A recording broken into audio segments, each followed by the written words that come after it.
Bonjour docteur Belaïd. Bonjour. Bonjour Karim, on se connaît Bonjour, oui, suffisamment. bonjour Jean-Luc.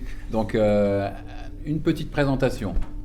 Alors, je suis docteur Karim Belaïd, je suis médecin du sport, je dis régulièrement médecin du sport santé, et je suis vice-président du CROSS des Hauts-de-France en charge du développement du sport santé. Principalement, j'ai une activité de médecin libéral, une activité en SSR à Villiers-Saint-Denis. SSR, ça veut dire? Service de soins de suite et rééducation. Et puis, je suis le médecin de la maison Sport Santé Gilbert Pérez N-Sud. Voilà. Très bien, merci. Alors aujourd'hui, ce sont les rencontres régionales du sport santé Hauts-de-France. C'est quoi l'objectif? C'est quoi l'objectif des rencontres régionales? Alors, dans notre grande région des Hauts-de-France, organiser une journée où les professionnels du sport santé peuvent se rencontrer, échanger, se retrouver, présenter leurs actions, présenter des nouveautés, et puis travailler ensemble, se projeter dans des projets communs. Voilà, ça avait du sens d'organiser une journée comme celle-là pour que annuellement, année après année, on ait un temps dédié aux professionnels du sport santé, du sport, de la santé et du mouvement sportif. Alors, Picardie en forme, puisque les Hauts-de-France, c'est la région finalement de la réunion de plusieurs plus anciennes régions. Vous avez monté vous-même avec d'autres acteurs, bien évidemment, le Picardie en forme, qui était un des tout premiers réseaux sport santé en France, le deuxième ou le troisième. Comment vous avez réussi à faire cette transition entre le Picardie en forme et maintenant cette dynamique sport santé au niveau d'un territoire aussi grand que les Hauts-de-France? Deux raisons. D'abord, dire que Picardie en forme, ça a montré qu'un réseau sport santé régional, ça marche, ça a du sens et ça marche. On a mis en place un dispositif régional qui se trouvait être très performant, des tests de conditions physiques initiaux, une formation des éducateurs sportifs au sport santé. Il y avait un groupe qui travaillait sur le parcours du patient, de l'usager, et puis une commission qui travaillait également sur la communication. Tous ces éléments qui sont nécessaires pour avoir un développement régional. Je dois dire qu'il y a différents territoires, dont le nôtre. Moi, à Château-Thierry et dans le sud de l'Aisne, nous avons pris la balle au bond et nous avons créé une association loi 1901 Sud-Aisne en forme, Picardie en forme, Sud-Aisne en forme. Et on a mis en place les dispositifs, on a utilisé le label Club Sport Santé mis en place par le réseau, on a utilisé la formation, on a envoyé nos éducateurs qui avaient besoin de se former à la formation régionale, et on a identifié comme ça petit à petit des clubs labellisés qu'on pouvait utiliser comme club d'aval, comme club pour accueillir les usagers. Ça, c'est la première chose, donc une expérience de coordination régionale qui avait du sens et qui donnait des résultats. Le deuxième élément, peut-être, c'est de dire que dans notre région des Hauts-de-France, il y a un historique associatif, il y a un historique également de prise en charge des maladies chroniques. Je pense à tous les réseaux diabète notamment, je pense à des expériences sur l'obésité comme à Fleur-Bé-Laventie, tout un tas d'initiatives et d'actions qui ont fait leurs preuves au fil des ans, qui montraient qu'il y avait des vraies forces qui nécessitaient qu'elles soient rapprochées, coordonnées, dans une réflexion, dans une dynamique commune. Et voilà, les rencontres se positionnent à ce niveau-là pour que tous ces professionnels puissent se retrouver et échanger. Très bien. Alors c'est vrai que les Hauts-de-France, je prends la natation par exemple, a été un exemple pour faire en sorte qu'une fédération entière, fédération nationale, l'échelon régional, l'échelon départemental et le club, puisse s'orienter résolument vers le sport santé, c'est-à-dire accueillir des gens atteints de maladies chroniques. Alors, comment vous l'avez vécu de l'intérieur et comment vous avez réussi finalement à faire l'ensemble de la boucle du club de la fédération jusqu'au club? Et dans l'autre sens, bien sûr, ça remonte aussi. Alors, c'est vrai que j'appartiens maintenant à la Fédération française de natation et je participe au déploiement du programme Natation Santé. Et il s'est trouvé que la fédération a fait un vrai effort pour développer donc cette formation fédérale, Natation Santé, que les ligues régionales, et en particulier la nôtre, la Ligue des Hauts-de-France, s'est approprié le sujet et à travers son école de formation professionnelle l'a décliné sur la région, et ce qui fait que petit à petit on a vu les clubs natation santé se développer, leur nombre augmenter un peu partout sur le territoire. Et dans ma ville notamment, j'ai accompagné le développement d'un club qui fait la joie, le bonheur et la santé des licenciés. Donc quand on a la chance d'avoir une fédération qui fait une formation sport-santé fédérale, c'est beaucoup plus facilitant de se former et de mettre à disposition l'activité.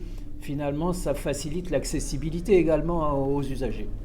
Très bien alors. Donc voilà, maintenant, cette réflexion, on l'a eue bien sûr au niveau du CROSS, le comité régional olympique et sportif des Hauts-de-France, de dire, et les clubs qui n'ont pas de formation fédérale, qui n'ont pas encore de formation fédérale, comment font-ils? Alors on a élaboré une formation pour les éducateurs sportifs. On a appelé ça la formation E3S pour éducateurs sportifs sport santé. Et elle reprend les grands principes des formations fédérales sur la base du tronc commun. Et on s'est appuyé bien sûr sur la formation qui a été élaborée par la SF2S, Société française du sport santé, qui a décliné une formation pour les éducateurs sportifs à laquelle nous avons ajouté nos spécificités régionales. Et voilà, comme ça, on a la possibilité de multiplier, dans le cadre du mouvement sportif, nous avons 13 000 clubs sportifs. 13 000 clubs sportifs. Je me dis toujours que 13 000 clubs sportifs, il y aurait 5 licenciés sport santé dans ces 13 000 clubs, ça serait extraordinaire. Donc en tout cas, dans la région, on s'est dit que faciliter l'offre sport santé pour les éducateurs sportifs, ça avait du sens et ça permettrait de multiplier les clubs qui ont une activité sport santé. Très bien. Alors tout à l'heure, la directrice de la délégation territoriale de l'Agence régionale de santé nous a indiqué qu'il y avait un axe sport santé dans tous les contrats locaux de santé. Donc ça, c'est un premier axe déjà très important. Maintenant, vous êtes médecin généraliste, vous travaillez dans un hôpital, vous avez un certain nombre d'acteurs effectivement dans la région, je parle du Douaisis en particulier, ou d'autres endroits où il y a eu Boulogne-sur-Mer, etc. Comment arriver à vaincre ces freins qui sont les freins à la prescription d'activité physique par le médecin? Comment vous voyez les choses à la fois en milieu hospitalier et à la fois pour un médecin libéral ou pour un professionnel de santé type une infirmière? Comment chacun peut avoir son rôle là-dedans pour faire en sorte qu'on oriente vers l'activité physique et vers les maisons sport santé? Alors c'est vrai que la notion des maisons sport santé est importante parce que les maisons sport santé vont cristalliser finalement les ressources et la réflexion territoriale sur le sport santé et son développement. À partir de là, je pense qu'il faut probablement mettre en place des liens de proximité entre professionnels de santé sur des formations, d'abord de l'information, mais également des formations à la prescription d'activité physique. Je pense que ça a du sens et de proche en proche, on va permettre comme ça aux professionnels de santé de s'approprier le thème, le sujet et de prescrire de plus en plus l'activité physique. En plus, je pense que si on présente aux médecins une offre claire, limpide, facile à mettre en œuvre, avec un numéro téléphonique unique, une bonne identification de la maison sport santé et bien sûr un parcours de l'usager qui soit clair, simple, clair, à partir du moment où la personne est orientée, qu'elle puisse être rappelée et s'inscrire à la maison sport santé, qu'on lui propose un bilan sport santé et puis ensuite qu'elle se mette très rapidement à la pratique d'activité physique. Si il y a un parcours qui s'intègre tout à fait avec également un élément important qui est un retour d'information vers le médecin traitant, le médecin prescripteur, ça se met tout à fait en complémentarité du parcours de soins traditionnel qu'un médecin et son patient développent. Donc voilà, je pense que sur cette base-là, on va développer l'implication des médecins.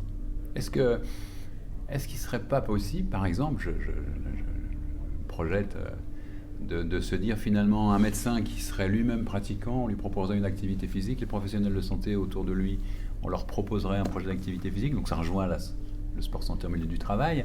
Est-ce que vous pensez que cette dynamique-là est une façon en gros de démultiplier un peu l'orientation et la prescription des professionnels de santé, des médecins, mais en accompagnement avec les infirmières, etc. Je pense que c'est très bien, il faut aussi que ce soit pratique. Moi, je propose très souvent aux éducateurs sportifs, sport santé, d'inviter des médecins à venir voir une séance, voir leurs patients en pratique de natation ou de randonnée ou de gymnastique équilibre. Je pense que cette démarche, elle est saine d'une part, et puis d'autre part, il est clair que pour les médecins,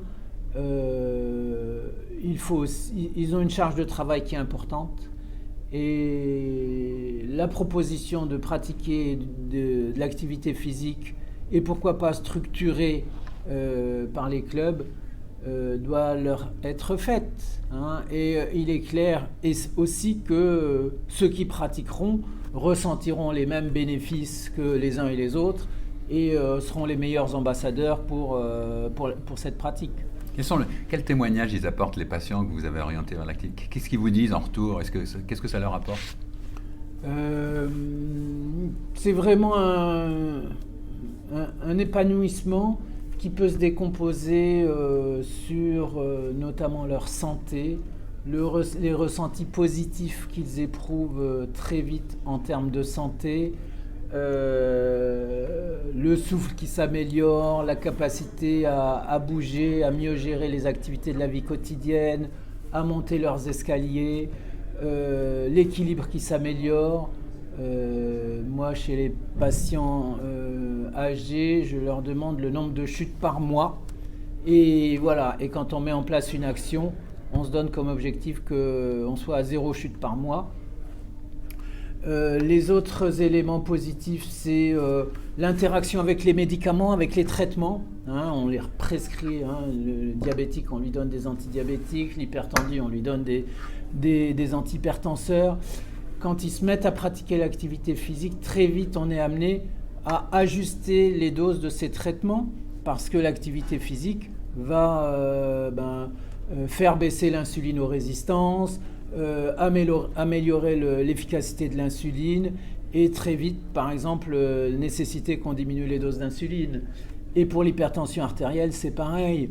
La vasodilatation périphérique qui va se mettre en place très vite chez un patient qui est actif physiquement régulièrement va faire que très vite son traitement antihypertenseur va devoir être ajusté, ça veut dire diminué sur la base de cette pratique régulière d'activité physique. Juste un chiffre pour illustrer une donnée que les médecins peuvent identifier régulièrement. Je voudrais citer l'exemple d'une patiente qui avait environ 72 ans qui était diabétique de type 2 depuis une vingtaine d'années, insulino-requérante. Et cette dame-là était assez isolée, elle ne conduisait plus, elle était chez elle. Et à l'occasion d'une conférence sur les bienfaits de l'activité physique, elle a décidé d'adopter une pratique d'activité physique. Elle s'est acheté un vélo d'appartement et elle en a fait 2 séances par jour. C'est ce qu'elle a fini par faire. Elle a fini par faire 2 séances par jour, 30 minutes le matin, 30 minutes l'après-midi. Ses besoins d'insuline ont baissé de 50%. Et quand on a fait le calcul, on s'est rendu compte que sa facture d'insuline diminuait de 1 400 € par an, rien que sur le budget insuline. Donc, quand on est médecin, on voit des choses comme ça se produire. Les cardiologues se rendent compte que les épreuves d'effort de leurs patients s'améliorent à partir du moment où il y a une pratique d'activité physique régulière.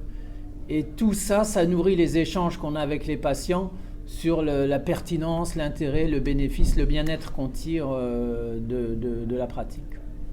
Très très bien. Voilà. Ben, très bien, toi. Voilà, je pense que faire de la France une nation sportive, les Hauts-de-France ont les éléments pour... On est motivés dans notre région pour avancer dans une démarche de groupe avec toutes les catégories de professionnels du sport santé. Et on vous donne rendez-vous l'année prochaine pour les prochaines rencontres. Merci beaucoup, docteur Belaïd. Merci.